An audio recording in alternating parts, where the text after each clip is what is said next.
Sir निर्माण एक बड़ आह्वान देले कि जहाँ जहाँ समस्या अच्छी कहे और ओडिशा गोटे बड़ कैनभास ऑफ सिनेमा आज ओडिशा राज्य सरकार तरफ ओडिया सिनेमा जगतर जो चलचित्र निर्माण होछि एवं ताकू नहीं सेमानंकर प्रतिभा को सम्मानित देवाई जो चलचित्र पुरस्कार ये करा जाउछि से आधार रे राज्य 35तम एवं 36तम चलचित्र पुरस्कार समारोह आज अनुष्ठित हो जाइछि। आम ओडिया सिनेमा जगतर कलाकार मानकु एवं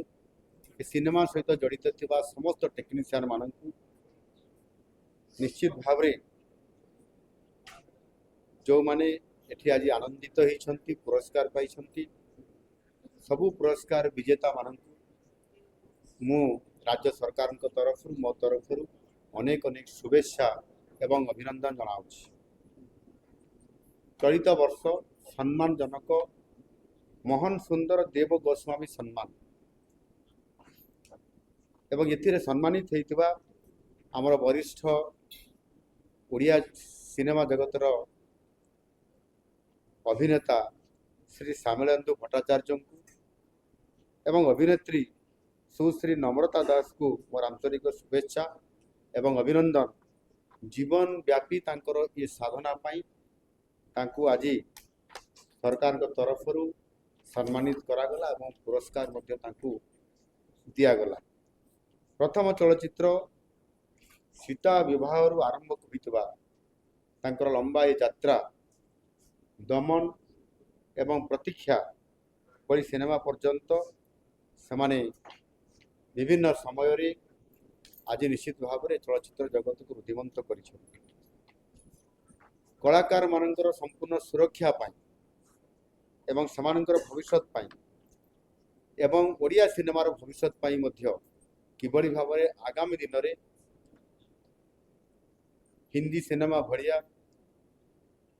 अन्य राज्यर सिनेमा भड़िया आम ओडिया सिनेमा जगत को मध्य किबड़ी भाव में तार समृद्धि शक्तिशाली एवं यशस्वी करा जाई पारिबो सेथिपाई राज्य सरकार तरफ एक नुआ चलचित्र नीति प्रणयन करिया पई आम सरकार जाउछंती। निश्चित भाव में खूब शीघ्र ताहार प्रकाश आगामी दिन मानकरे करा जिवो एवं सेही बड़ी भाव में बहुत दिन प्रतीक्षित थिबा कलिंग स्टूडियो को देशर एक प्रमुख डिजिटल और पोस्ट प्रोडक्शन हब हिसाब से योजना भितर ये शेष पर्यायर आसीगला। निश्चित भाव में ताकू सामना को अणाजिवो एवं विशेष करके ये जो शूटिंग होची सिनेमार या आधार करके आम ओडिशा एक स्थान प्राकृतिक सौंदर्य भरा ओडिशा जोठी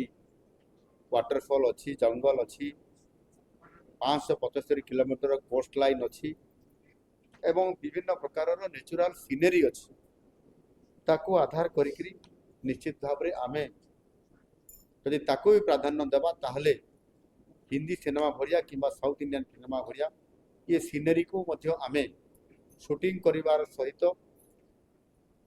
से स्थान गुड़ी को आहुरी अधिक प्रचार करने एक पर्यटन केन्द्र हिसाब से मान्यता पाइबापी निश्चित भाव में ये आग को आमको नहीं पार और से समस्त को आह्वान करी ये क्षेत्र में निश्चित भाव में आम जो मैंने प्रयोजक अच्छा